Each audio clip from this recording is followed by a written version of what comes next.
I never thought I'd bury my son alone. Standing in that funeral home on a gray Tuesday morning, watching the handful of people who came to pay their respects to James the Pharaoh, kept glancing toward the entrance, waiting, hoping.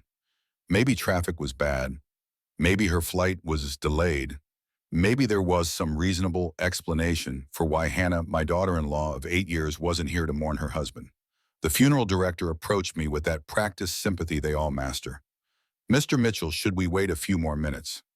I cleared my throat, trying to maintain whatever dignity I had left.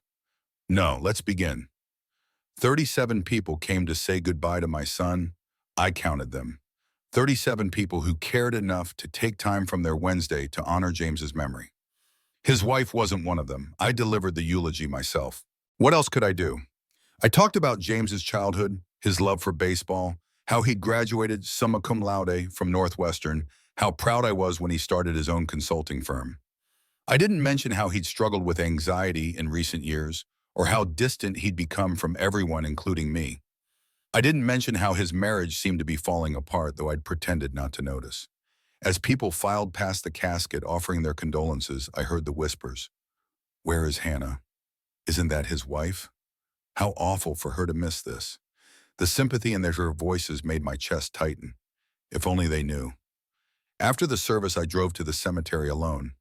The hearse followed behind me, carrying my son's body. I should have been focusing on James, on saying goodbye, on grieving properly. Instead, my mind kept circling back to one question. Where the hell was she back at home that evening? I sat in my kitchen staring at my phone. I'd called Hannah 6 times. Each call went straight to voicemail. I'd sent text messages, no response. James's death had been sudden, a heart attack at 34. They said stress-related. I'd called Hannah immediately after the hospital notified me, and she'd seemed appropriately shocked and appropriately devastated. She'd cried on the phone, asked about arrangements, promised to fly back from her sister's house in Phoenix where she'd been visiting. That was 4 days ago. I opened my laptop and did something I'd never done before. I checked social media. James had always been private about his personal life, and I'd never been one for Facebook or Instagram.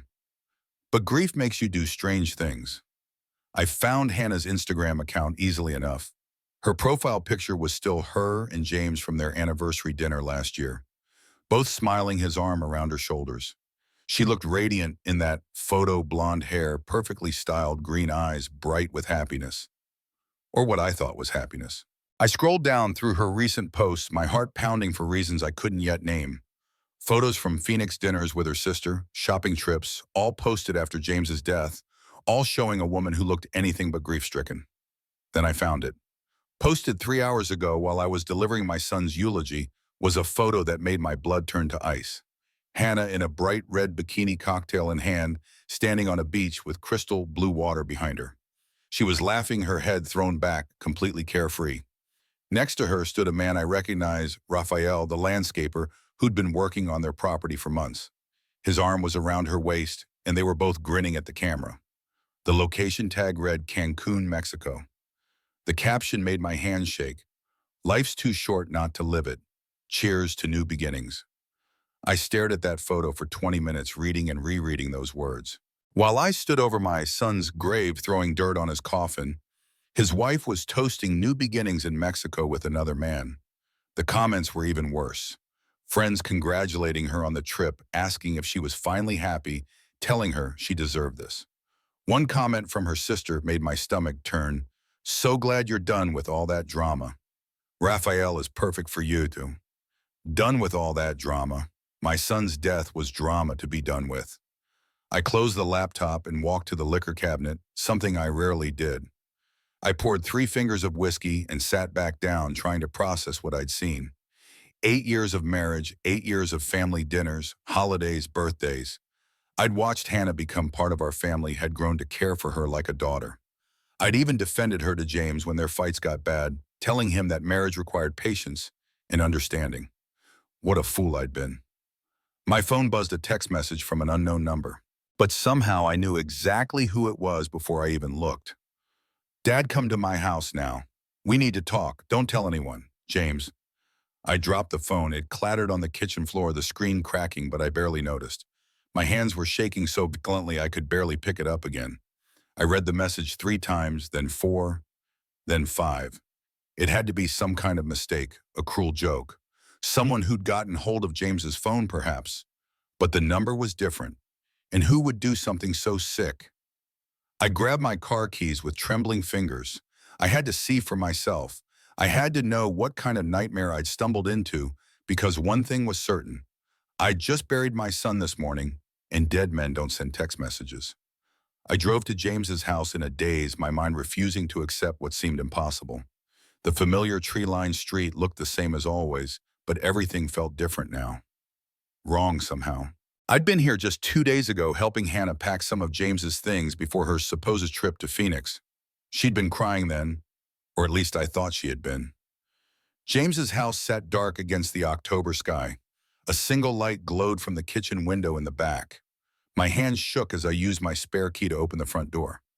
"James," my voice cracked as I called out. Silence answered me. I walked through the living room past the couch where I'd comforted Hannah 4 days ago when the hospital called, past the family photos on the mantel. James's college graduation, their wedding day, Christmas mornings. Everything looked exactly the same, yet nothing made sense anymore. The kitchen light drew me forward. As I rounded the corner, I froze. My son sat at his own kitchen table, very much alive, a cup of coffee growing cold in front of him. He looked up when I entered, his face pale and drawn dark circles under his eyes that I'd never noticed before. He'd lost weight, a lot of weight. His clothes hung loose on his frame. "Dad," his voice was barely above a whisper. "I'm sorry." I couldn't move, couldn't speak. My brain struggled to process what my eyes were seeing. This was my son, alive and breathing, sitting in his kitchen 3 hours after I'd watched his coffin lowered into the ground.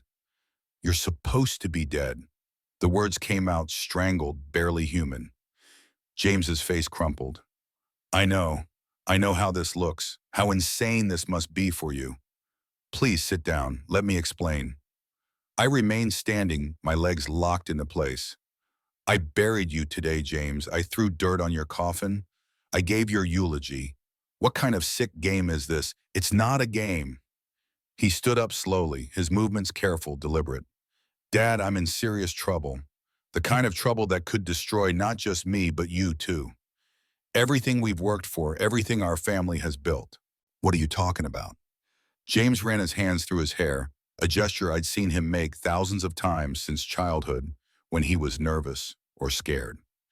"6 months ago, I made a mistake at work, a huge mistake. I was handling the Meridian Pharmaceuticals account. You remember them, the pharmaceutical company? They were our biggest client, worth $2.5 million annually. I nodded numbly. He'd talked about that account constantly, how it was going to set his firm up for years. I discovered they were falsifying their clinical trial data, hiding serious side effects from a new arthritis medication. People were getting sick, Dad, really sick. Some were dying." His voice broke.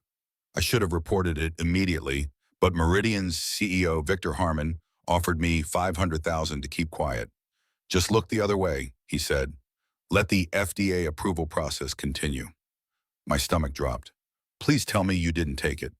James's silence was answer enough. "Jesus, James, what were you thinking?" "I was thinking about Hannah's spending, about the mortgage on this house, about the debt we'd racked up trying to keep up appearances. She wanted the renovations, the new car, the vacation to Europe. $500,000 would have solved everything." He looked up at me, tears in his eyes. "But I couldn't do it, Dad. I couldn't let people die for money." "So what happened?" "I went to the FDA, turned over all the evidence, became a whistleblower. Harmon was arrested last month and the medication was pulled from the market. But before they got him, he made sure I'd pay for betraying him." James walked to the kitchen window, staring out into the darkness. "Harmon has connections, Dad. Bad connections. The kind of people who don't forgive and don't forget. 3 weeks ago, I started getting threats. Phone calls telling me that I'd destroyed too many careers, cost too many people too much money. They wanted me to disappear permanently." I sank into a chair, my legs finally giving out. "So you faked your death?" "Dr. Westbrook helped me. He's an old friend from college, works at the hospital now. We staged the heart attack, falsified the death certificate. Westbrook said I had maybe hours before Harmon's people found me. This was the only way." The pieces were starting to come together, but one huge question remained. What about Hannah? She was devastated when I called her. James's expression hardened. Hannah knew everything, Dad. About the Meridian account, about the money I turned down, about the threats. She knew I was planning to fake my death. He paused, his voice dropping to barely audible. She was supposed to play the grieving widow for 6 months, then quietly move away and meet me in Canada. We'd start over together. But she's in Cancun with Raphael. James's laugh was bitter broken. Yeah, I saw the Instagram post too. She was supposed to wait, Dad. We had a plan, but apparently she had a better one. I thought about the photo, about Hannah's radiant smile, about the comments from her friends. She was never planning to meet you in Canada, was she? No, I figured that out when I saw my life insurance policy had been cashed in. $750,000 paid out to my loving widow just yesterday. James turned back to face me. She played her part perfectly, didn't she? The shocked wife, the grieving widow, too distraught to even attend the funeral. She probably figured being mysteriously absent would make her seem even more tragic. The full scope of the betrayal hit me like a physical blow. She let me bury an empty coffin. She let me grieve for you while she was planning her vacation with her lover. I'm sorry, Dad. I never meant for you to get hurt like this. I thought if I could just disappear, start over somewhere else, maybe everyone would be safer. But I couldn't let her get away with this. She not only betrayed me, she betrayed you too, made you suffer while she counted her money. I looked at my son, thinner, haunted, but alive, and felt something shift inside me. The grief I'd carried for 4 days began transforming into something else entirely, something harder and colder. What do we do now? I asked. James met my eyes, and for the first time since I'd walked into his kitchen, I saw a spark of the determination that had made him successful in business. Now we make sure she doesn't get to enjoy that money, and we make sure she pays for what she put you through. How? A slow smile spread across James's face, and I realized my son had inherited more of my calculating nature than I'd ever known. Well, Dad, legally speaking, I'm still dead, which means Hannah is about to discover that being married to a dead man has some very serious complications. James moved to the kitchen counter and pulled out a laptop I'd never seen before. His movements were careful, methodical, like a man who'd been planning something for a long time. There's more you need to know, Dad. Things I discovered after I was supposed to be dead. He opened the laptop and turned the screen toward me. Hannah wasn't just planning to abandon me in Canada. She was planning to destroy me long before that. The screen showed email exchanges, bank records, text message, screenshots. My eyes struggled to focus on the details, but James walked me through each piece of evidence with the precision of the business consultant he'd trained to be. 3 months ago, I started noticing money missing from our joint accounts. Small amounts at first, 200 here, 300 there. When I confronted Hannah about it, she said she was buying surprise gifts for our anniversary. He clicked to another screen. She was buying gifts, all right, just not for me. Photos of expensive jewelry, designer handbags, and luxury hotel receipts filled the screen, all purchased during times when Hannah claimed to be visiting her sister in Phoenix or shopping with friends in Chicago. Raphael wasn't just our landscaper, Dad. They've been having an affair for 8 months. These hotel receipts show they were meeting twice a week, sometimes 3 times, always on my credit card. My hands clenched into fists. She was spending your money to cheat on you. It gets worse. James's voice was steady, but I could see the pain behind his eyes. When the FDA investigation started, and I told Hannah I might have to enter witness protection, she didn't just agree to come with me. She encouraged it, said it would be an adventure, a chance to start fresh. But look at this. He opened a new folder filled with more screenshots, text messages between Hannah and someone named Marcus, Financial Services. She was already talking to a private investigator, Dad, not to help protect me from Harmon's people, but to gather evidence that I was mentally unstable. I leaned closer to read. The messages were cold, calculating, Hannah describing James's anxiety, his drinking, his erratic behavior since becoming a whistleblower. She was building a case that I was having a mental breakdown, that I might hurt myself or others. She was setting up a scenario where my death would look like suicide, a mentally disturbed whistleblower who couldn't handle the pressure and took his own life. James clicked to another file, financial documents, showing Hannah had taken out additional life insurance policies on him without his knowledge. Policies worth over $1 million total, all with suicide clauses that would still pay out if he waited 2 years after the policy date. She's been planning this for 2 years, Dad, long before the Meridian situation. She married me, convinced me to take out massive life insurance, and then waited for the perfect opportunity to cash in. The room seemed to spin around me. This wasn't just betrayal or even greed. This was something much more sinister. She was planning to murder you, or drive me to suicide, which would be cleaner legally. The private investigator was documenting everything to support her story: stressed businessmen, money problems, legal troubles, history of depression. It would have been an open and shut case. I stood up abruptly, pacing to the window. Outside, the neighborhood looked peaceful, normal. Inside this kitchen, I was learning that my daughter-in-law was essentially a predator who'd spent years planning to kill my son for money. But then you faked your death first. Westbrook's plan gave me an unexpected advantage. Hannah thought she'd won. She got her insurance money without having to commit actual murder. She could play the tragic widow, collect her payoff, and start her new life with Raphael without any blood on her hands. James pulled up another screen showing bank activity. She wasted no time. Insurance money deposited on Monday, 50,000 transferred to Raphael's account on Tuesday, plane tickets to Cancun purchased Wednesday morning. She was out of the country before my body was even cold. Except your body was never cold because you were never dead. Exactly. And here's where it gets interesting. James's expression shifted, becoming more calculating. Hannah doesn't know that I'm alive, but she also doesn't know that I found all this evidence before I died. He opened a new folder labeled Insurance Fraud Evidence. The contents made my breath catch. James had documented everything: the forged applications, the unauthorized policies, the payments to the private investigator, the affair with Raphael, even communications showing Hannah had researched methods of murder that would look like accidents. She committed multiple felonies, Dad: insurance fraud, conspiracy to commit murder, theft, adultery, with financial implications for the divorce proceedings she was planning to avoid by becoming a widow. James closed the laptop. The question is, what do we do with all this information? I sat back down, my mind racing. We could go to the police, have her arrested for fraud. We could, but there's a problem with that approach. James leaned against the counter.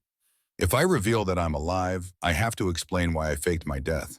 Westbrook could lose his license, maybe go to prison for falsifying records. The FDA witness protection people will be furious that I went off script. And Harmon's people will know exactly where to find me. So we're stuck. Not stuck. We just need to be smarter about this. James sat back down across from me. Hannah thinks she's won. She's got her money, her lover, and her freedom. She's probably planning to stay in Mexico for a few months, let the grief period pass, then come back and sell the house, liquidate everything else, and disappear forever. What's stopping her? Well, technically, she can't sell the house or access most of our shared assets while I'm legally dead. The estate has to go through probate, which takes months, but she's got the life insurance money, so she figures she can wait.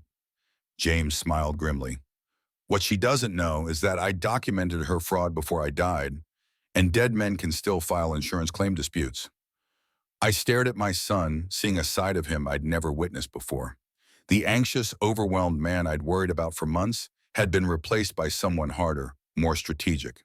What are you planning, James? I'm planning to let Hannah enjoy her vacation for exactly 2 more weeks. Let her get comfortable, spend some money, make some plans. Then I'm going to systematically destroy every lie she's built. He opened the laptop again. I've already filed disputes with all 3 insurance companies claiming fraud. The investigations will freeze her accounts within days of being initiated. Can you do that while you're dead? I set up the disputes before I died, with instructions to my lawyer to file them if certain conditions were met. As far as the insurance companies know, James Mitchell suspected his wife was planning to kill him and took precautions. He pulled up legal documents. I also changed my will the day before I died, leaving everything to you and cutting Hannah out completely due to suspected infidelity and financial impropriety. The scope of James's planning was staggering. You've thought of everything. Not everything. I didn't think she'd be stupid enough to post photos of herself partying in Mexico 3 days after my funeral. That was a gift I couldn't have planned for. James's smile was cold. Those photos combined with the financial records showing money transfers to Raphael will make the insurance fraud case airtight. What about Raphael? He's complicit in this. Raphael's the least of our problems.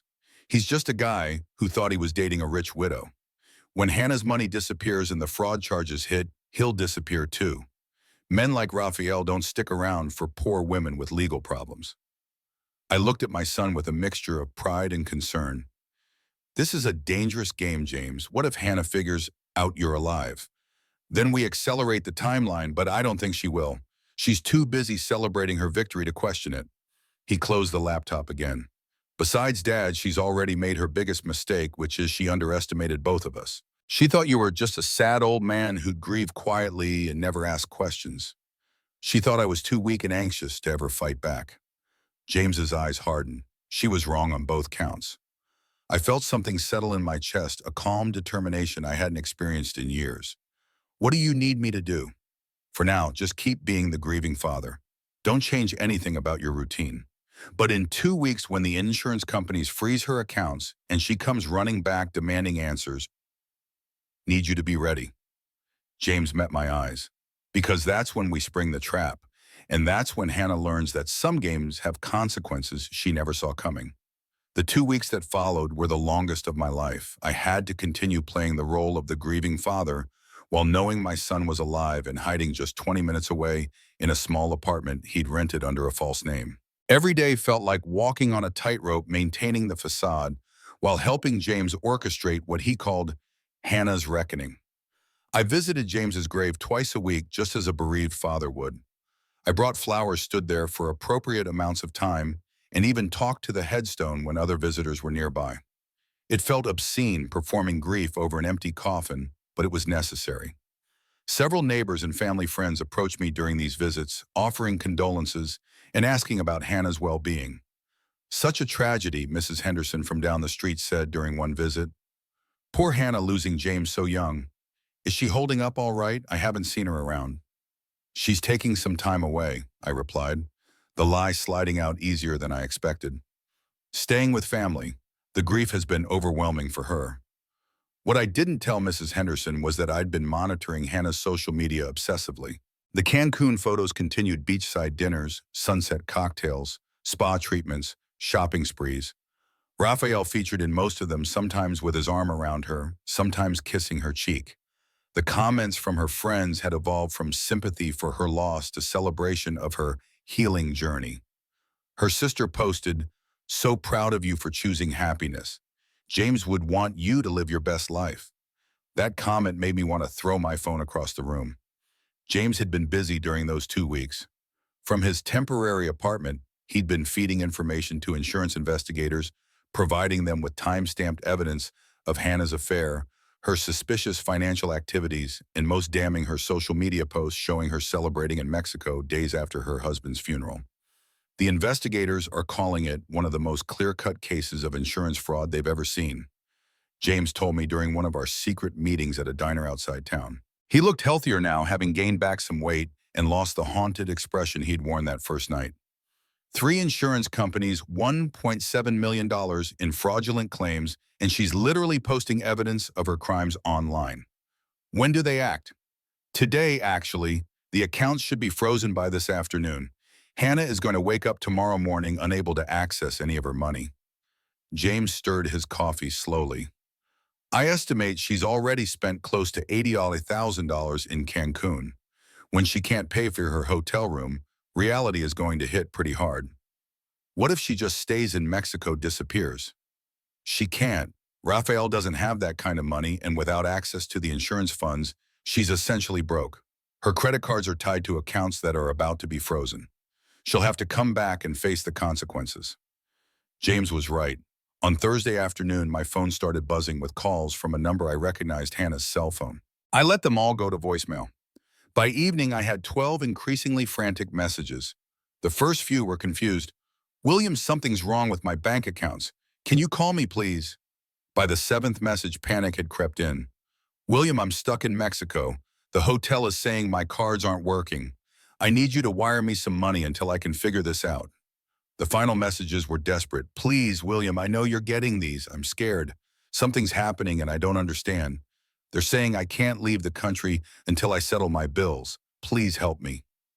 I played each message for James the next morning.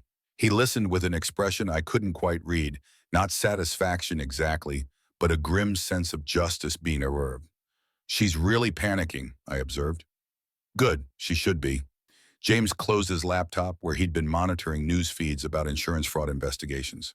The FBI contacted me yesterday, contacted my lawyer claiming to represent my estate. They want to interview the surviving family members about possible financial irregularities involving the deceased's wife.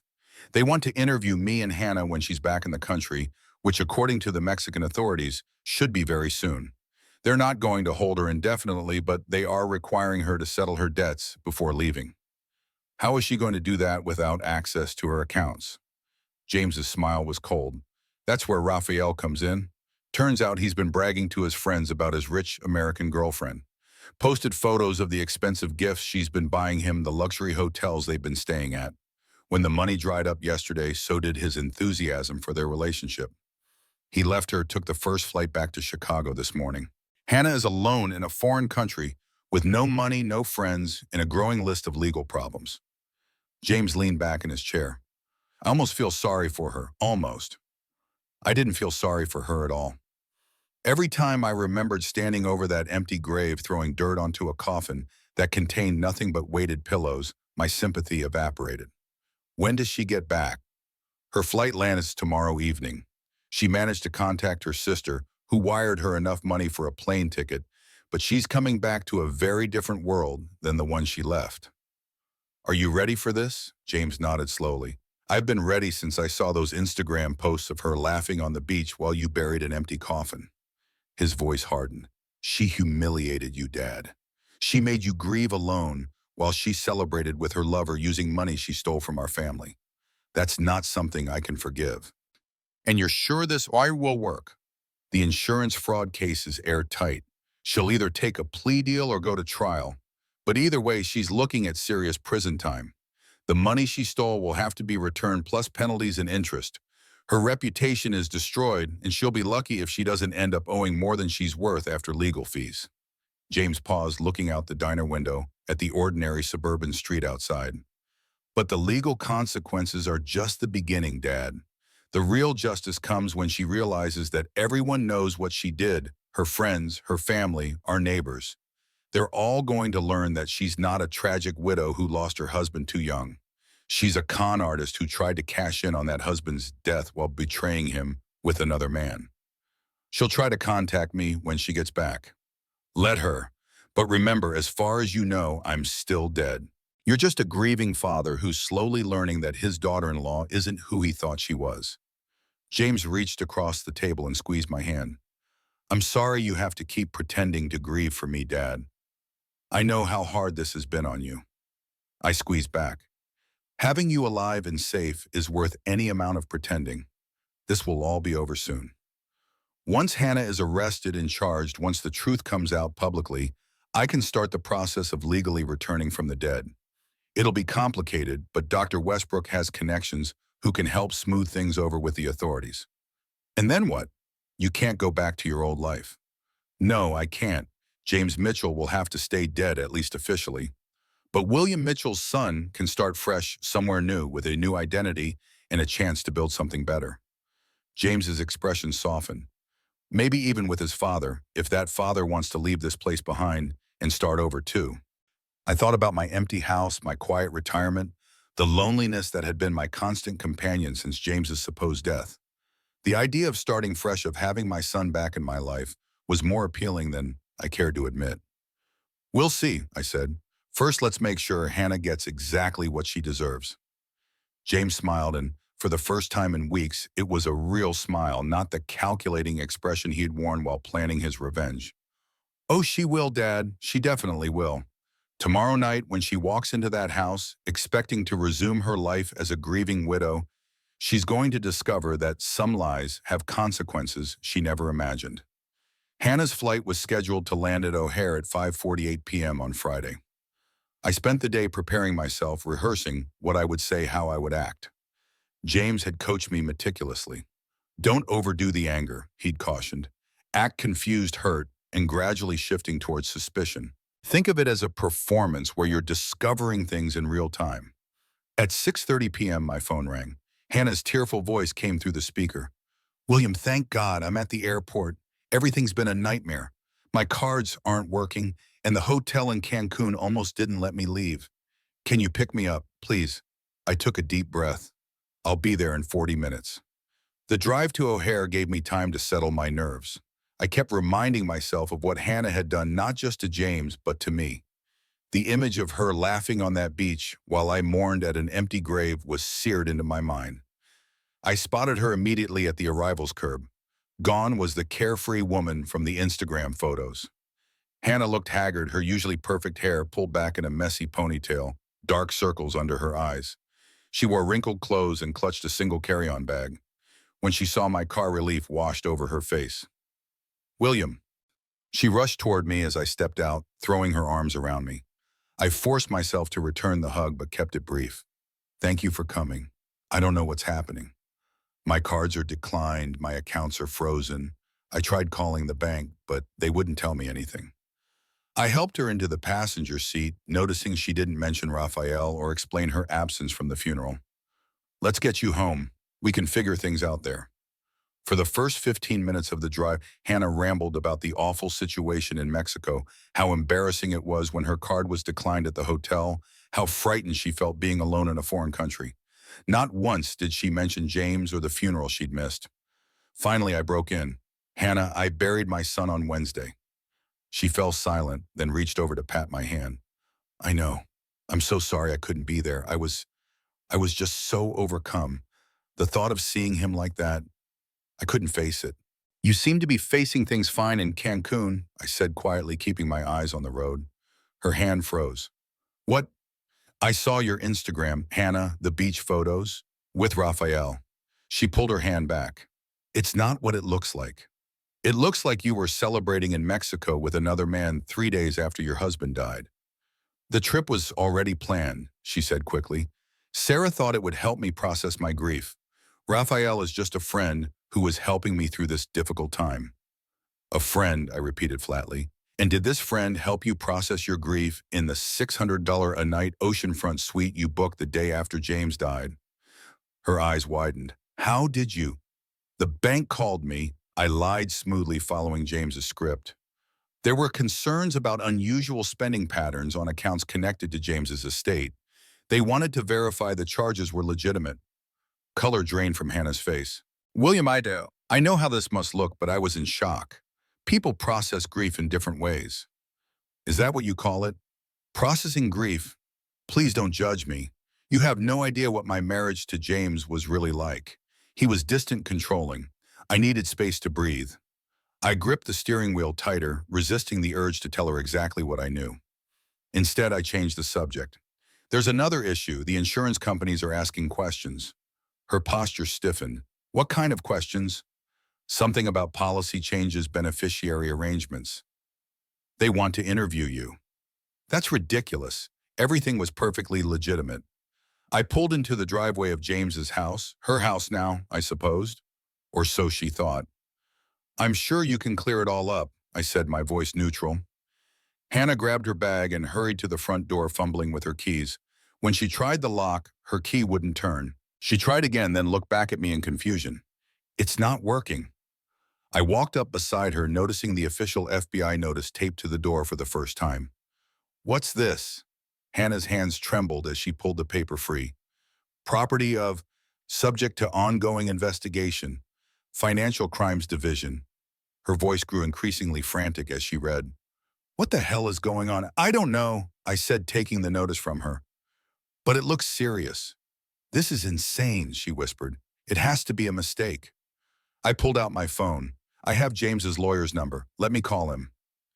Hannah nodded eagerly, watching as I dialed Daniel Hargrove, the attorney James had retained to handle the insurance disputes. James had briefed him extensively. He knew exactly what to say.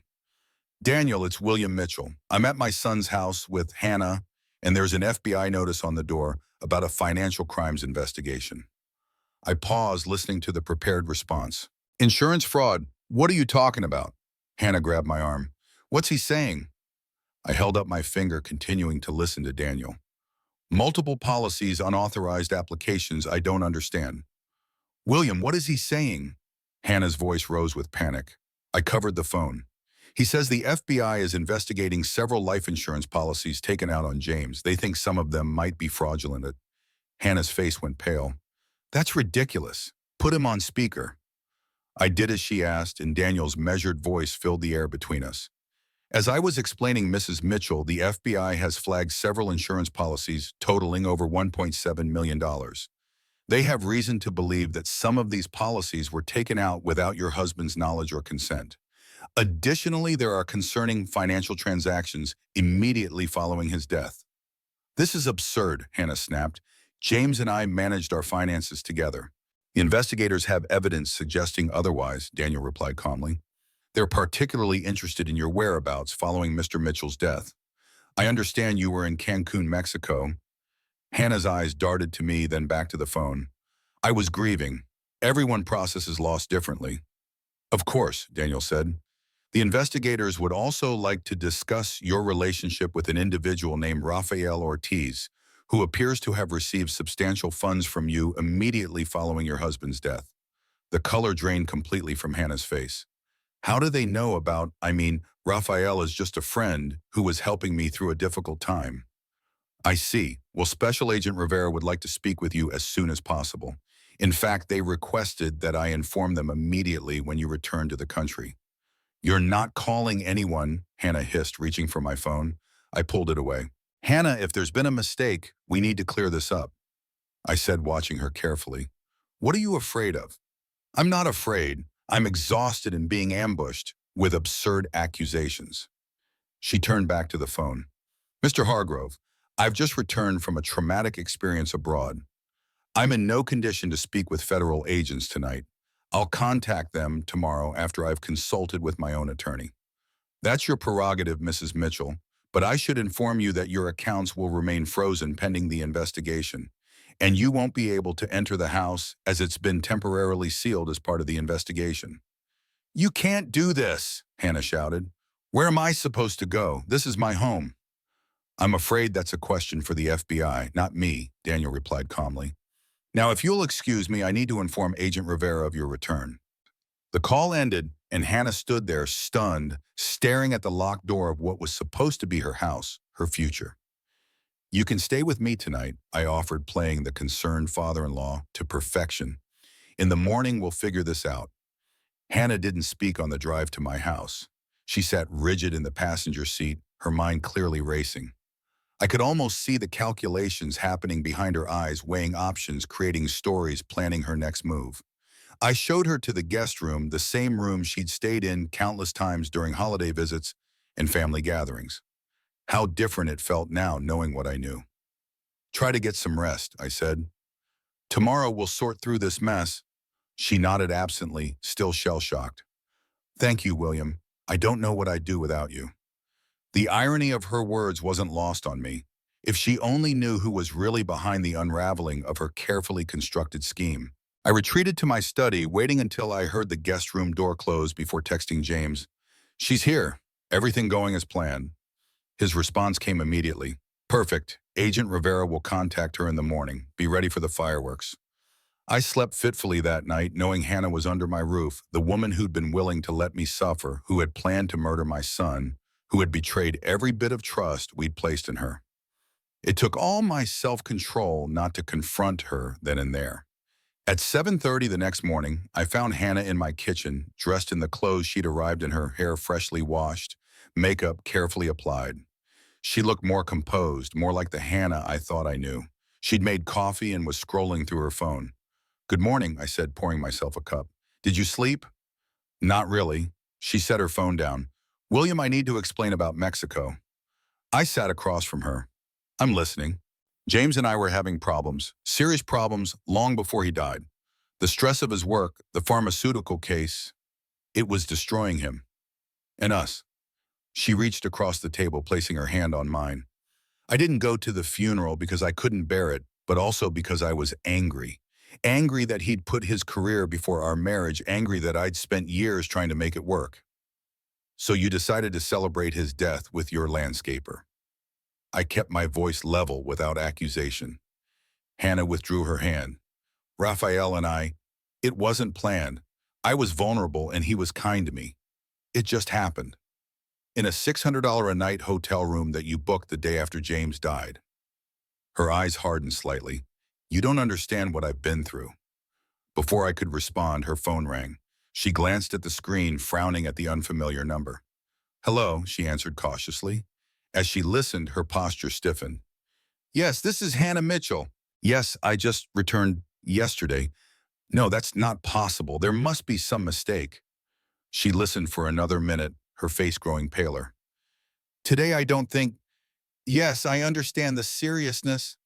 No, I'm not attempting to flee the country again. When she hung up, her hand was trembling. FBI, I asked, already knowing the answer. She nodded. Special Agent Rivera, she wants me to come in for questioning this afternoon. Hannah's voice quavered. William, they're suggesting I committed insurance fraud, that I took out policies without James's knowledge. That's insane. Did you, The directness of my question caught her off guard. Of course not. How could you ask me that? Because you're acting like someone with something to hide, I said simply.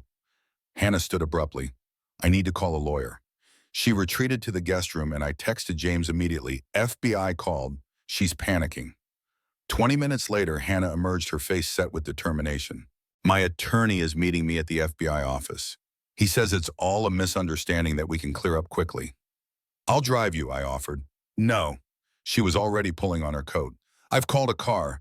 Thank you for letting me stay, but I need to handle this myself. Hannah, I said as she reached for the door, if there's anything you want to tell me, anything about James, about the insurance policies, now would be the time. For a moment, I thought she might break, might confess everything. But then her expression hardened. There's nothing to tell. This is all a terrible mistake that will be sorted out soon. I watched her walk down my driveway to the waiting car. Her shoulders squared, chin high, every bit the wronged widow preparing to defend herself. It would be the last time I saw her as a free woman. 4 hours later, James called me from his burner phone. It's done. They've arrested her. The evidence was overwhelming.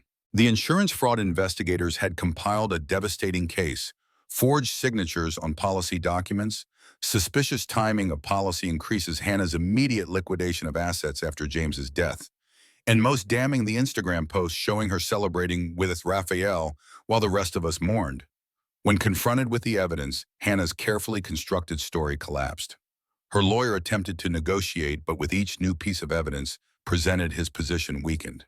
The final blow came when the FBI revealed they had statements from Raphael, who had quickly turned on Hannah when agents approached him. He admitted to their affair and confirmed that Hannah had spoken explicitly about collecting on James's life insurance months before his supposed death. What happens now? I asked James. She'll be charged with multiple felonies: insurance fraud, wire fraud, conspiracy. Her accounts remain frozen, and the prosecutor is pushing for denial of bail given her flight to Mexico. Raphael is cooperating fully, trying to save himself. James sounded tired but relieved. It's over, Dad. She's going to prison for a long time. But it wasn't quite over. There was still the matter of James himself, legally dead, but very much alive. 2 days after Hannah's arrest, I met Dr. Westbrook at his office after hours. James was already there when I arrived, deep in conversation with the doctor. William? Westbrook shook my hand firmly. Good to see you. We were just discussing next steps. Can you really bring someone back from the dead? I asked, taking a seat next to James. Westbrook smiled tightly. Legally speaking, yes, though it's complicated. We've worked out a plausible medical explanation. He gestured to a thick file on his desk. Severe catatonic state, misdiagnosed as death due to a rare reaction to stress in certain medications James was taking. Vital signs so depressed they were missed on initial examination. The hospital is preparing a statement accepting full responsibility for the misdiagnosis. And they're willing to do this? I asked skeptically. The alternative is admitting that one of their physicians falsified a death certificate, Westbrook said grimly. This way it's a medical error rather than a criminal act. They'll quietly settle with James for the trauma caused, and everyone saves face.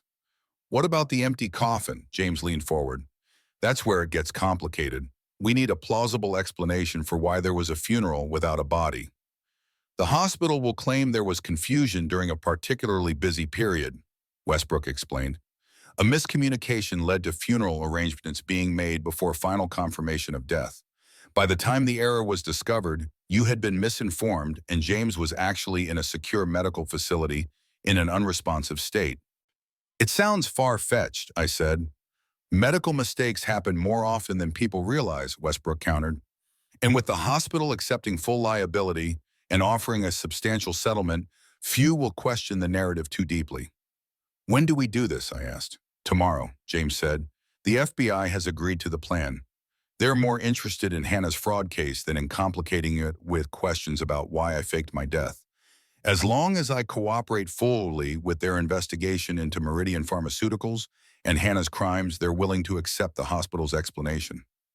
And Harmon's people, the ones who were threatening you. Victor Harmon was denied bail. The FBI raided Meridian's offices and found evidence of widespread corruption. His connections are scrambling to save themselves, not worrying about me. James smiled grimly. It's amazing how quickly criminals abandon each other when the FBI starts making arrests. The next morning at exactly 9 a.m., the hospital released a statement. Lakeside Medical Center deeply regrets to announce a serious medical error involving patient James Mitchell, previously reported deceased on October 14th. Mr. Mitchell was in fact in a profound catatonic state due to a rare stress reaction, and his vital signs were erroneously evaluated. The error was discovered during routine protocols, and Mr. Mitchell has since regained consciousness. The hospital has accepted full responsibility for this catastrophic mistake and the trauma caused to Mr. Mitchell and his family. An internal investigation is underway, and appropriate personnel actions will be taken. By noon, it was breaking news across Chicago. By evening, it was a national story: man declared dead, found alive while wife arrested for fraud. The narrative was irresistible to the media. A whistleblower presumed dead, a greedy wife cashing in on insurance policies and fleeing to Mexico with her lover only to discover her husband was alive and she was headed to prison. The public devoured every detail, and within days, interview requests flooded in from national networks. James refused them all. I have no interest in becoming a tabloid story, he told me. All I want is to put this behind me and start over. The FBI moved quickly to update their case against Hannah. The charges shifted from insurance fraud involving a deceased spouse to attempted fraud involving a living spouse, still serious felonies carrying a substantial prison time. When Hannah learned that James was alive, her reaction was reportedly explosive. Her attorney later told reporters she had to be physically restrained in the meeting room at the federal detention center. She kept screaming that it was impossible that she'd seen his body at the hospital, the lawyer revealed in an impromptu press conference, attempting to lay groundwork for a possible insanity defense. She's clearly traumatized and confused. Nobody believed him. The evidence of Hannah's careful planning was too substantial, her Instagram celebrations too damning. The prosecutor rejected all plea deals, determined to make an example of her. 3 weeks after the hospital's announcement, I visited James at his temporary apartment. He looked healthier than I'd seen him in years. He'd gained weight, the dark circles under his eyes had faded, and some of the haunted look had left his face. How does it feel to be alive again? I asked, accepting the coffee he offered. Surreal, he admitted. People look at me differently now, like I'm some kind of medical miracle or celebrity. I can't go anywhere without being recognized. That will fade, I assured him. People have short memories. Not short enough. James sat across from me, his expression serious. Dad, I can't stay in Chicago. Not with the media circus, not with Hannah's trial coming up, not with everyone knowing me as the guy who came back from the dead while his wife partied in Mexico. I need a fresh start. What are you thinking? Remember my friend Mark in Seattle? He's offered me a position there with his consulting firm. New city, new child, new life. I nodded slowly, feeling a pang of loss, even though I'd been expecting this. When would you leave? Next week. He hesitated. I was hoping you might consider coming with me. The offer caught me off guard. To Seattle? You've been talking about retirement for years. Your house is too big for just one person. You don't have anything keeping you in Chicago. James leaned forward earnestly. We could start over together. You could help me establish my new consulting practice, be my sounding board like you used to be. And I thought about my empty house, the neighbors who now looked at me with a mixture of pity and morbid curiosity, the prospect of sitting through Hannah's trial in the coming months. I'd need to sell the house, I said slowly. James's face lit up. Is that a yes? For the first time in months, I felt a genuine smile spread across my face. It's a, let me think about it, but leaning toward yes. 1 week before we were scheduled to leave for Seattle, Hannah's attorney requested a meeting with James. Against my advice, he agreed to see her. I need closure, he explained. I need to look her in the eye and hear whatever she has to say. The meeting took place at the Federal Detention Center with attorneys present on both sides. I waited outside, anxious about what Hannah might say or do. When James emerged an hour later, his face was grim but composed. What happened? I asked as we walked to the car. She wanted to make a deal. Said if I testified that I knew about the insurance policies, that we planned them together as an investment strategy, the fraud charges would be reduced. She might serve only a year or two. And if you refuse? She threatened to tell the truth about my death, that I faked it with Dr. Westbrook's help, that it wasn't a medical mistake. James shook his head. She thinks she still has leverage. Does she? Why? No, the FBI already knows the full story. They're not interested in pursuing charges against me or Westbrook, not when they have Hannah dead to rights on multiple fraud counts and me as a cooperative witness in the Meridian Pharmaceuticals case. Her threats are empty. What did you tell her? James was quiet for a moment. I told her I'd think about it. You're not actually considering it? Of course not, he said firmly. I just wanted to see her reaction, to see if there was any remorse, any acknowledgement of what she'd done. There wasn't, just calculation even now. She was measuring me, looking for weakness she could exploit. 2 days later, Hannah's attorney withdrew the proposal. Instead, they changed tactics entirely, with Hannah suddenly claiming that she knew James had faked his death as part of an insurance scam they planned together, and that he had double-crossed her to keep all the money for himself. The prosecution demolished this defense in pretrial hearings, presenting evidence of Hannah's extensive planning, including the consultations with the private investigator about documenting James's unstable mental state months before his supposed death. The case never went to trial. Faced with overwhelming evidence and the collapse of each defense strategy, Hannah finally accepted a plea deal: 15 years for fraud with no possibility of parole for at least 10 years. The day after Hannah's sentencing, James and I stood in my empty house, the last of my belongings packed into a moving truck bound for Seattle.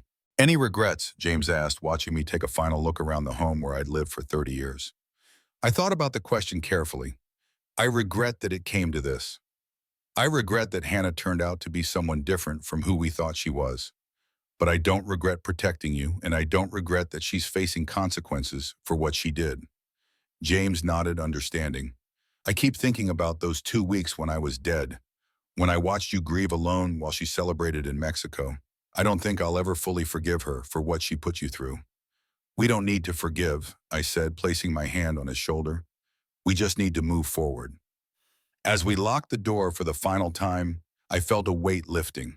Hannah's betrayal had nearly destroyed both of us, but in a strange way, it had also given us a second chance, not just for James to live again, but for us to rebuild the father-son relationship that had gradually faded over the years. 3 months later, Mitchell Consulting opened its doors in downtown Seattle. James had changed his professional name to James Wallace, using my middle name as his new surname, a fresh start but with a connection to his past. I worked 3 days a week, bringing decades of business experience to our new venture. We specialized in corporate ethics and compliance, an ironic choice perhaps given our own complicated history with the truth, but one that felt right. Who better to help companies avoid ethical pitfalls than people who understood firsthand how disastrous the consequences could be? On a rainy Tuesday, exactly 1 year after James's death, we received an unexpected visitor at our office. The receptionist announced, "There's an Agent Rivera here to see you both." James and I exchanged concerned glances.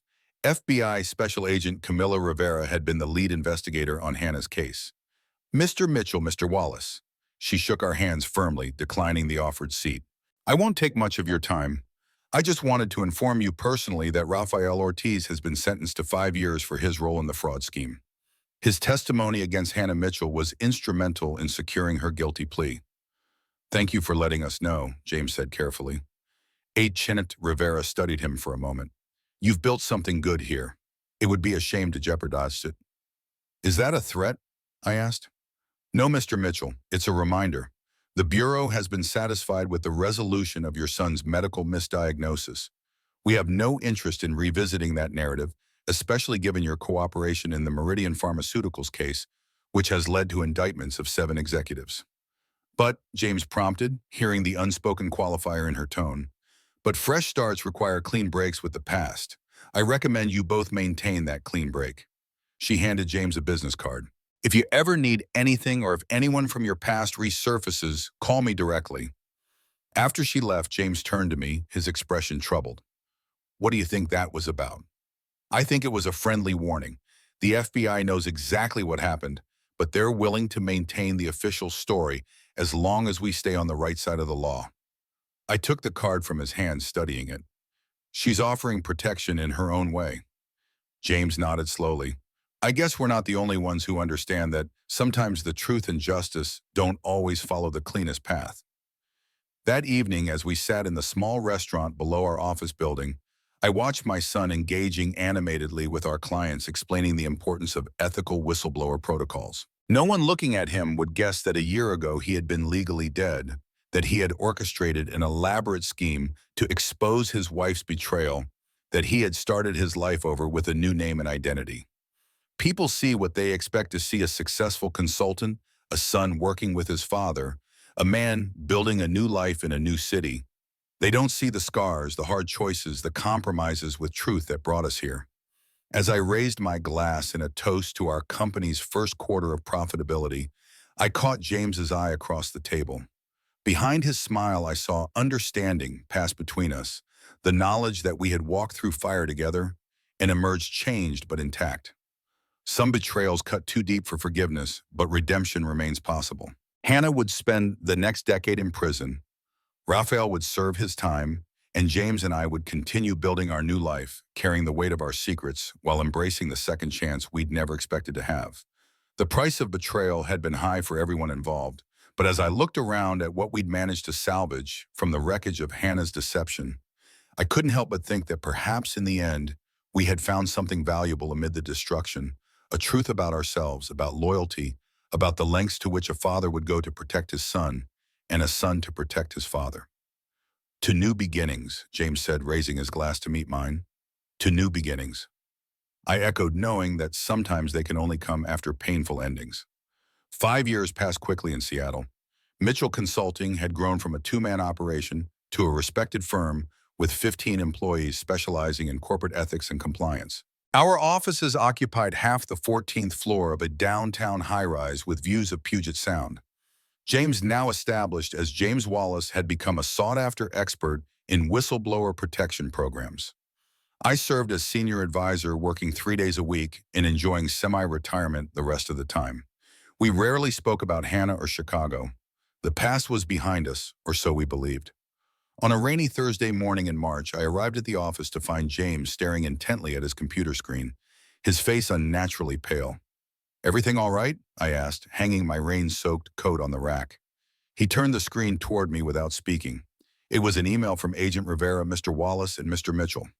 "I need to speak with you both urgently regarding developments in the Hannah Mitchell case. Please call me at your earliest convenience. Special Agent Camilla Rivera, Federal Bureau of Investigation." "Have you called her, or?" I asked, feeling a knot forming in my stomach. James nodded.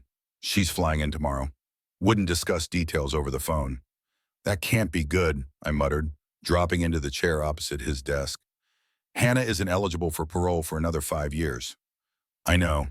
James ran his hands through his hair, still the same nervous gesture from childhood. "Something's happened." We spent the day distracted, going through the motions of meetings and calls while our minds raced with possibilities. What could have happened that would bring Agent Rivera across the country to speak with us in person? The next morning, she met us at our office, looking much the same as she had 5 years ago. Crisp, dark suit, serious expression, direct gaze. Only a few strands of gray at her temples hinted at the passage of time. "Thank you for seeing me," she said, settling into a chair after declining coffee. "I apologize for the dramatics, but this matter requires discretion." "What's happened?" James asked. 3 weeks ago, Hannah Mitchell was found unconscious in her cell at the Federal Correctional Institution in Dublin. She had suffered a severe allergic reaction to medication.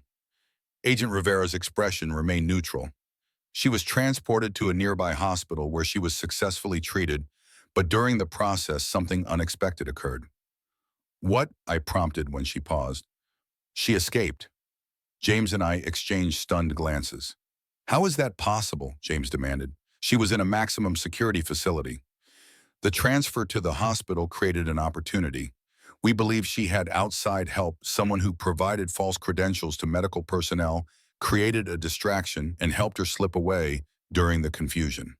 Agent Rivera's eyes narrowed slightly. We suspect her sister Sarah Cooper was involved. I remembered Sarah Hannah's equally attractive but seemingly more grounded sister who had wired Hannah money when she was stranded in Mexico, the same sister who had commented approvingly on Hannah's Instagram post with Raphael. You haven't found her, James stated flatly. No, she appears to have planned this carefully. We've been monitoring airport's borders and her known associates, including her sister, but so far, nothing. Agent Rivera leaned forward. Which brings me to why I'm here. We have reason to believe she may attempt to contact you, or worse. Why would she contact us? I asked. We're the last people she'd want to see. Because Hannah Mitchell has spent 5 years in prison with nothing but time to nurture her hatred. According to her cellmate, she blamed you both for everything: her conviction, the loss of her freedom, the public humiliation. Agent Rivera removed a folder from her briefcase. These are letters we intercepted over the past 3 years. They were never sent, but they paint a disturbing picture. She handed James several photocopied pages. As he read, his expression darkened. He passed them to me without comment. The letters were addressed to James and they were chilling. Page after page of detailed fantasies about revenge, how she would make him suffer, how she would destroy everything he cared about, how she would finally finish what she'd started years ago. These read like the writings of a deranged person, I said, returning the papers to the folder. Prison psychologists diagnosed her with narcissistic personality disorder and an emerging antisocial personality disorder, Agent Rivera confirmed. Her obsession with revenge has only intensified over time. What's most concerning is the calculated nature of these threats. These aren't just angry rants, they're methodical plans. So what do we do? James asked quietly. We've arranged for surveillance on your homes and office. I've coordinated with Seattle field agents who will maintain discreet monitoring. We're also tracking your digital footprints, looking for any sign that Hannah might be attempting to access information about your current lives.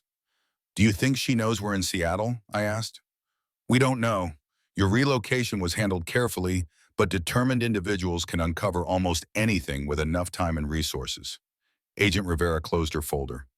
For now, I recommend heightened vigilance. No changes to your routines that might tip her off, but be aware of your surroundings. Report anything unusual, no matter how small. After she left, James and I sat in silence for several minutes, processing the implications. 5 years, he finally said. 5 years, and I thought it was over. It will be, I assured him. They'll find her. But my confidence was hollow. Hannah had proven herself cunning and ruthless long ago. If she had planned this escape with the same meticulous attention she'd shown in her original scheme, catching her wouldn't be easy. 2 weeks passed without incident. The FBI surveillance was so unobtrusive that we sometimes forgot it was there. Life continued: client meetings, business dinners, my regular Saturday golf game at Broadmoor Golf Club. But beneath the normalcy, tension simmered. Every unfamiliar face on the street, every unexpected phone call, every email from an unknown sender carried the possibility of danger. On a Tuesday afternoon, James burst into my office, his phone in hand. Look at this, he said, showing me a text message from an unknown number. Your home security system needs maintenance. Tech arriving tomorrow at 9 a.m. I don't have a maintenance appointment scheduled, he explained, and the number doesn't match my security company. I immediately called Agent Rivera's Seattle contact, who promised to send agents to surveil James's condominium the next morning. At 8:45 a.m., FBI agents observed a service van park outside James's building. A woman in a company uniform approached the entrance carrying a toolbox. When confronted by agents, she produced legitimate identification, showing she worked for the security company.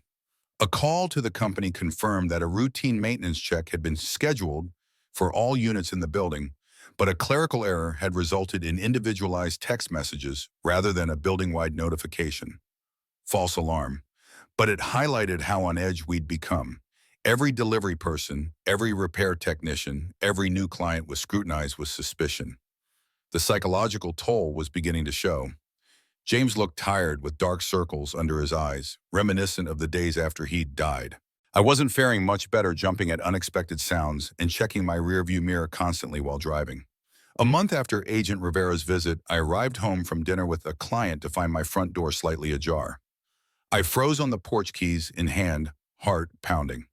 I should have called the police immediately, but some stubborn part of me, the part that had faced down Hannah 5 years ago, propelled me forward.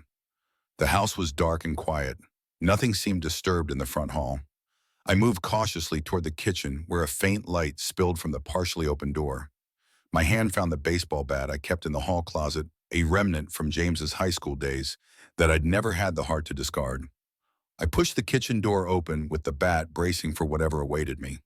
Sarah Cooper sat at my kitchen table calmly drinking tea from one of my mugs. She looked older than in the photos I'd seen her once, golden hair, now a subdued brown, her face thinner, more angular. But the green eyes were unmistakable, so similar to Hannah's that a chill ran down my spine. "Hello, William," she said as if we were old friends meeting for a scheduled visit. "Please put down that bat. I'm not here to hurt you." "How did you get in?" I demanded, not lowering the bat. "You really should upgrade your security system. It's practically vintage." She gestured to the chair across from her. "Sit. We need to talk." "I'm calling the police." "Before you hear what I have to say about Hannah," Sarah took another sip of tea, "I thought you might want to know where your daughter-in-law is before she finds your son." My grip on the bat tightened. "Where is she?" "Not far." Sarah's expression hardened. "She's been planning this for years, you know. The medication, allergy, the hospital transfer, all carefully orchestrated. I helped with some of the arrangements, but I didn't understand the full extent of her intentions until recently." I finally lowered the bat, though I kept it close as I cautiously took the offered seat. "Why are you here, Sarah?" "Because my sister has become someone I no longer recognize." She set down her mug. "I supported her after James's death because I believed her story, that he was controlling, that their marriage was toxic, that she needed a fresh start. I even understood her relationship with Raphael as a misguided attempt to reclaim her life." "You commented on her Instagram posts," I recalled, "cheering her on while she celebrated with her lover days after my son supposedly died." Sarah had the grace to look ashamed.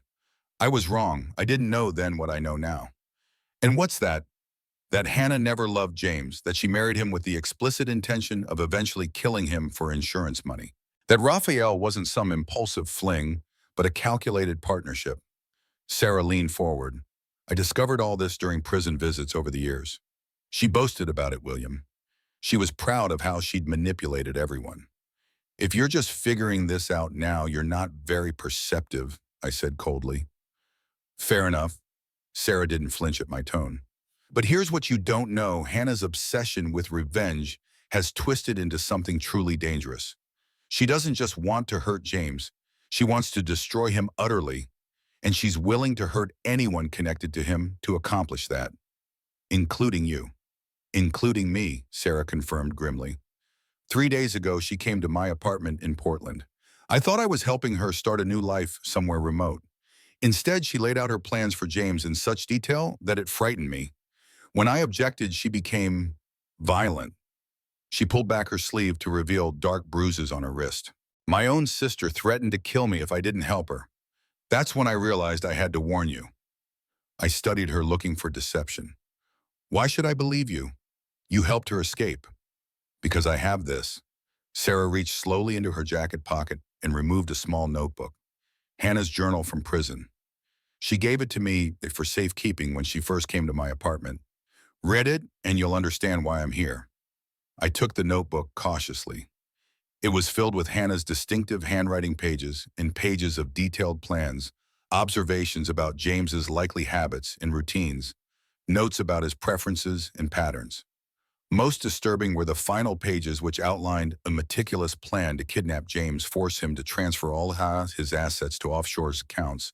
And then, the last page simply stated, A slow death for a man who's already died once. Poetic justice. My God, I whispered, looking up at Sarah. She's insane. Not insane enough to be disorganized, Sarah replied. She's already in Seattle, William. She arrived 3 days ago under a false identity. She has a gun, access to money, and nothing to lose. Sarah stood abruptly. I've done what I came to do. The rest is up to you. Wait, I said as she moved toward the door. I need to call the FBI. They'll want to speak with you. Sarah laughed bitterly. I helped a federal prisoner escape. I'm not talking to the FBI. But I will tell you this, Hannah mentioned visiting the Seattle Art Museum tomorrow. Something about knowing James's habits. She paused at the door. I'm leaving the country tonight. Don't try to find me. Before I could respond, she was gone, slipping out the back door into the darkness. I called Agent Rivera immediately, then James. Within an hour, my house was filled with FBI agents documenting Sarah's intrusion and examining Hannah's journal. James arrived looking shaken, his face tight with controlled fear. The art museum, he said when I relayed Sarah's parting information. I have a lunch meeting with the West Ridge Foundation board there tomorrow. It's been on my calendar for weeks. How would Hannah know that? Agent Rivera asked sharply. James shook his head. It's not exactly confidential. It was announced in the Foundation's newsletter, which is available online. Anyone looking for my public schedule could find it. We'll have agents in place, Rivera assured us, but I recommend you cancel the meeting. If I cancel, she'll know we're on to her, James argued. This might be our best chance to catch her. It's too risky, I interjected. She has a gun, James. I'll be surrounded by FBI agents. Who won't be able to protect you if she gets close enough in a crowded museum, I countered. But James was adamant. After hours of debate, a compromise was reached. James would attend the meeting with enhanced security measures, including a discreet bulletproof vest and an FBI agent posing as his assistant. Other agents would be stationed throughout the museum, and facial recognition software would scan all visitors against Hannah's prison photos. That night, neither of us slept well. I stayed at James's condominium, neither of us willing to be alone with Hannah somewhere in the city. We talked little each, lost in our own thoughts about the woman who had nearly destroyed us once and was determined to finish the job. Morning arrived with gray skies and steady rain, typical Seattle weather, but it felt ominous. James dressed carefully for his meeting, the bulletproof vest barely noticeable under his tailored suit. His FBI assistant, Agent Chen, arrived at 10:30, presenting a convincing appearance of a young executive. Be careful, I urged, as they prepared to leave. Don't take any unnecessary risks. James squeezed my shoulder. I'll be fine, Dad. This will end today one way or another. I watched from the window as they entered the unmarked FBI vehicle, my heart heavy with foreboding.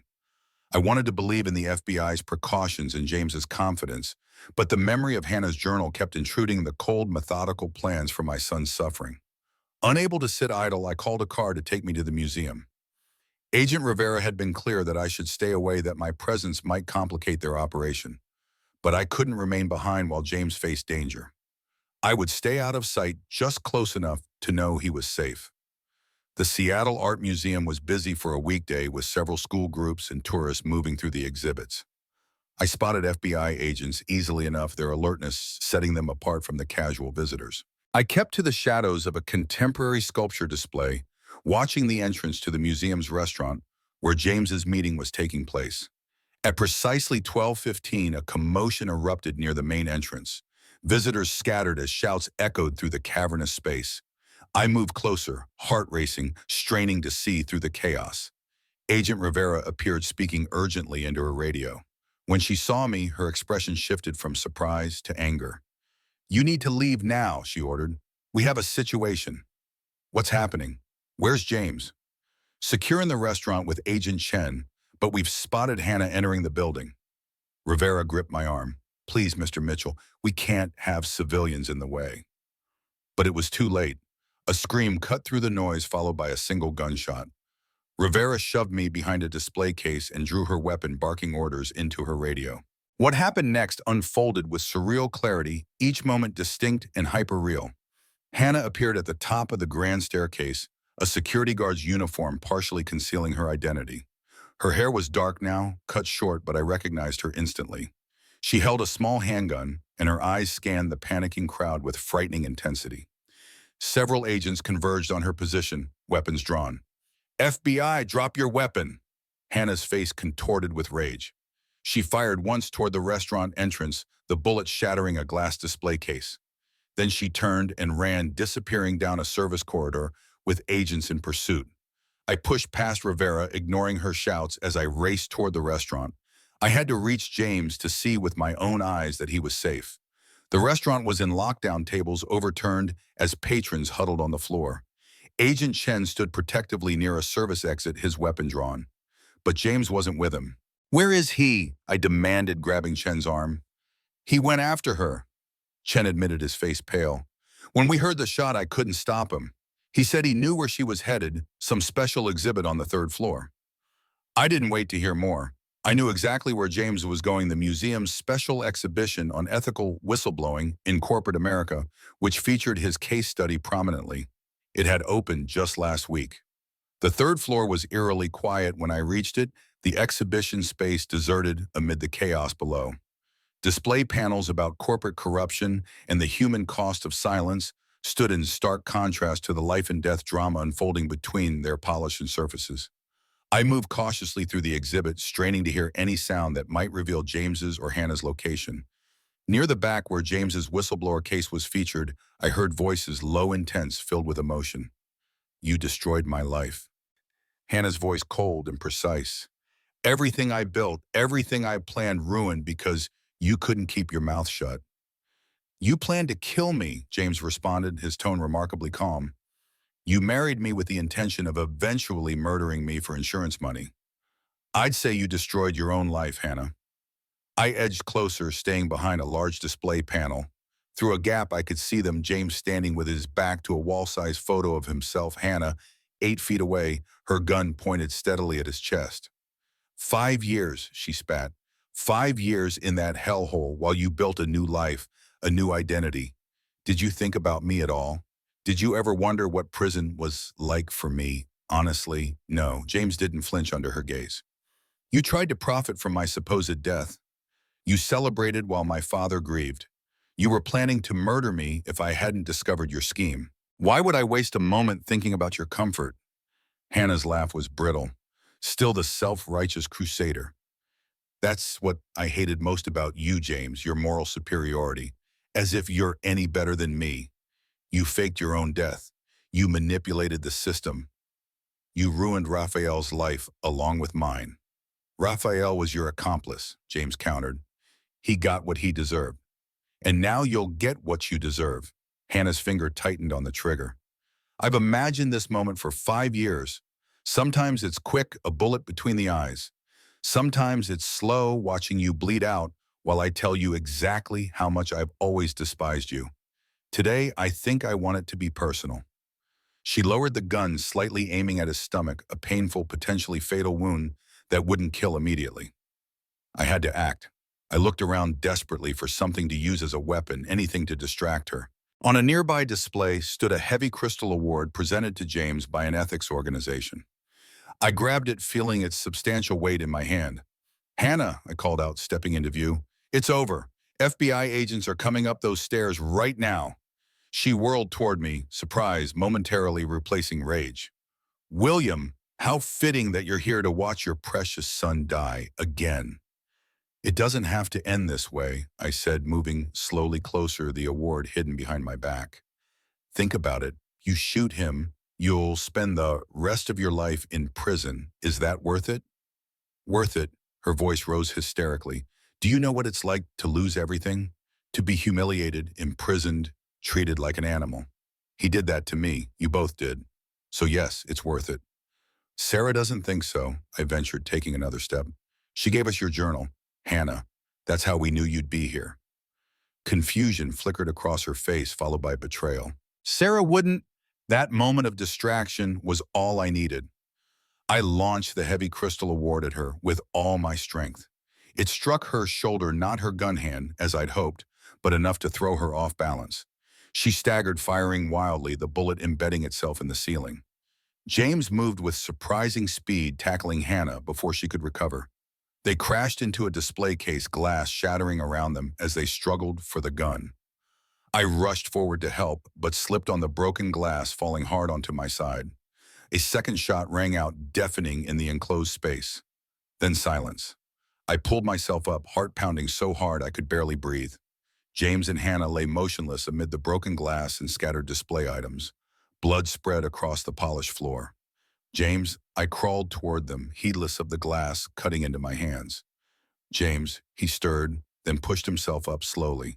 Hannah's gun now in his hand. I'm okay, Dad. I'm okay. Hannah lay still, blood seeping from a wound in her abdomen. The bullet had struck her during the struggle.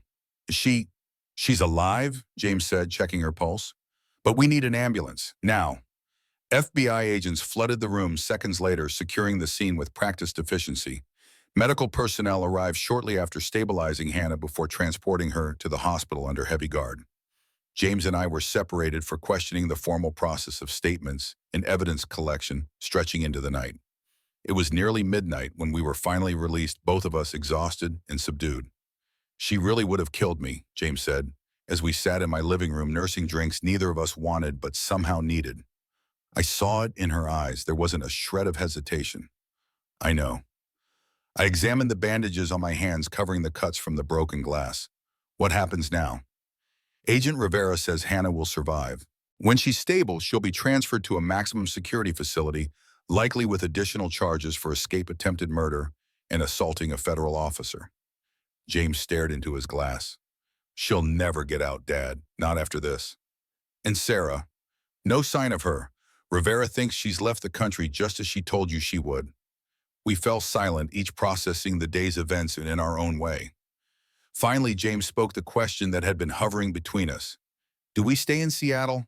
I considered this carefully. Hannah's going back to prison. There's no immediate danger anymore. It's not about danger, James said softly. It's about whether we can still live here, run our business here, knowing what happened today. Every time I walk past that museum, I'll remember. Every time I meet with clients at the restaurant, I'll see her face, hear that gunshot.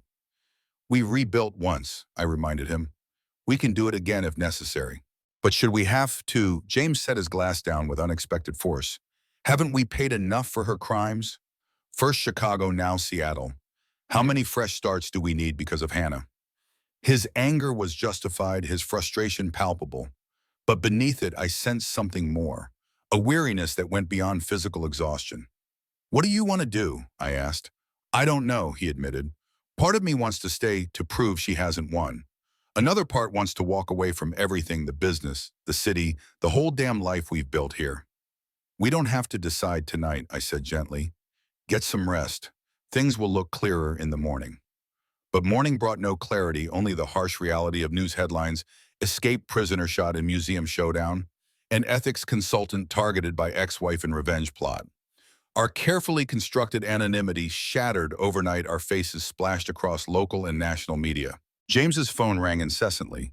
Clients are concerned about the publicity, reporters seeking exclusive interviews, even movie producers interested in rights to our story. Mitchell Consulting's reputation for discretion and professionalism was in jeopardy, our focus on ethical business practices overshadowed by the sensational details of Hannah's revenge plot. A week after the museum confrontation, James called an emergency meeting of our management team. The conference room fell silent as he entered, all eyes on the bandage still visible on his forehead, a reminder of his narrow escape. I'll be direct, he began. Yesterday's events have compromised our firm's standing in ways we cannot ignore. Clients are expressing concerns about confidentiality, about whether their association with us might attract unwanted attention. Media scrutiny is intense and unlikely to diminish soon. He paused, looking each team member in the eye. Mitchell Consulting has always prioritized integrity above all else. That won't change. But I believe we need to consider structural changes to protect our clients and our mission. For the next hour, James outlined a bold restructuring plan, dividing the firm into separate entities, each focused on different aspects of ethics, consulting each with its own branding and leadership. He would step back from public-facing roles, becoming a behind-the-scenes advisor, while elevating other team members to leadership positions. The plan was met with thoughtful questions and ultimately support. By the end of the meeting, a path forward had emerged, one that would preserve the firm's work while distancing it from the sensational elements of our personal history. Later, as we walked along the waterfront, watching ferries crisscross Puget Sound under clearing skies, James seemed lighter than he had in days. "You're not really stepping back, are you?" I asked, knowing my son too well to believe he would surrender his position so easily. James smiled faintly. "Not entirely, but it's time for evolution, Dad. The firm has grown beyond just us. The team is capable, committed to the mission. They deserve the opportunity to lead. And what will you do? Focus on writing teaching. The university has been after me to develop a graduate program in corporate ethics. I've always declined citing time constraints. Now it seems like the right moment."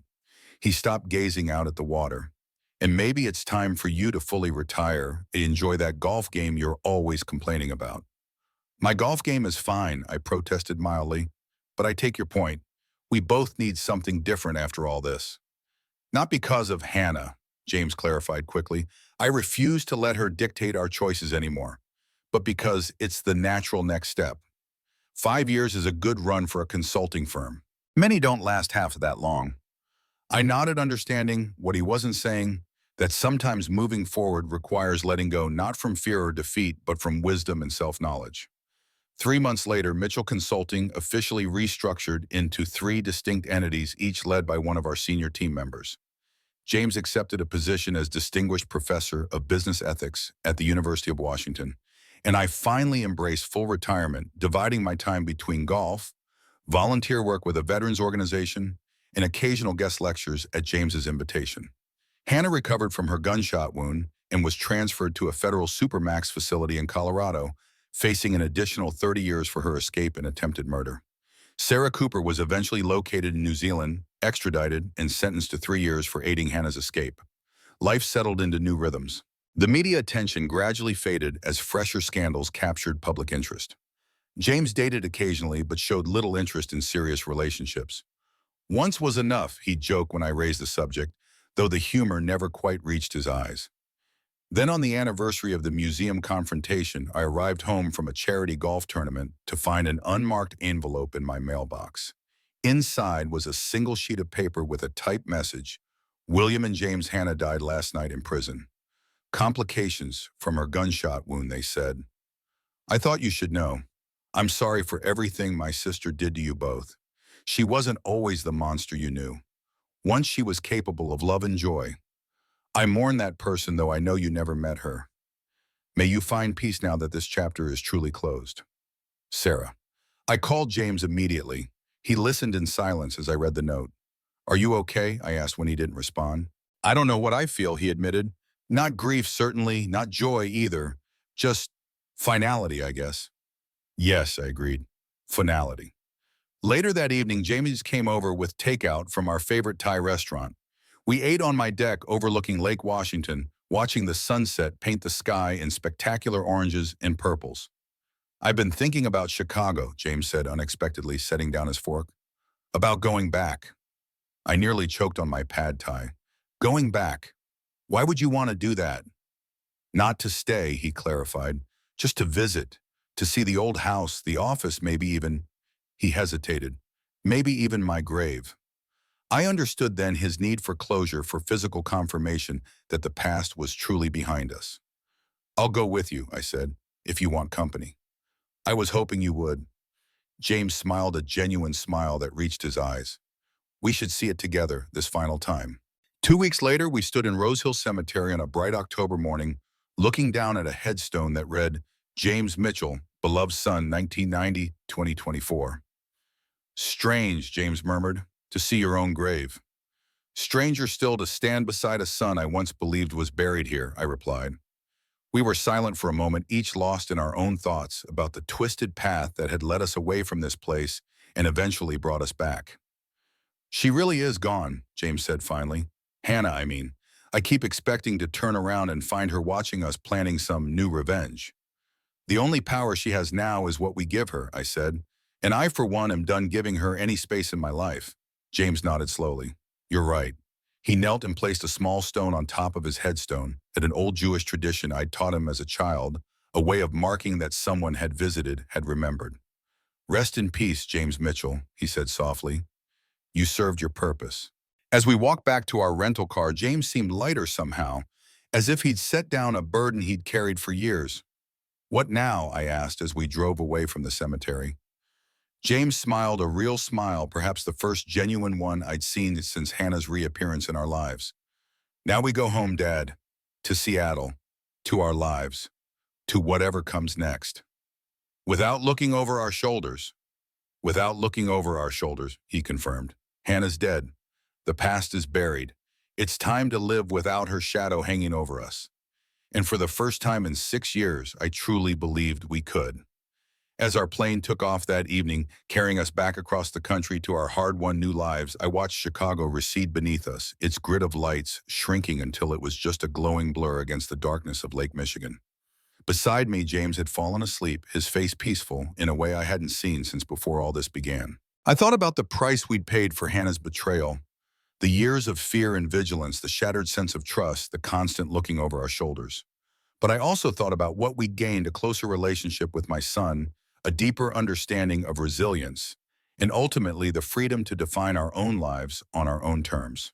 The betrayal had nearly destroyed us, but in surviving it and refusing to be defined by it, we had discovered strengths we never knew we possessed. James stirred slightly in his sleep, murmuring something I couldn't catch. I patted his hand gently, reassuringly, as I had when he was a child troubled by nightmares. "It's okay," I whispered, though he couldn't hear me. "We're going home." And this time, finally, we were leaving Hannah behind for good.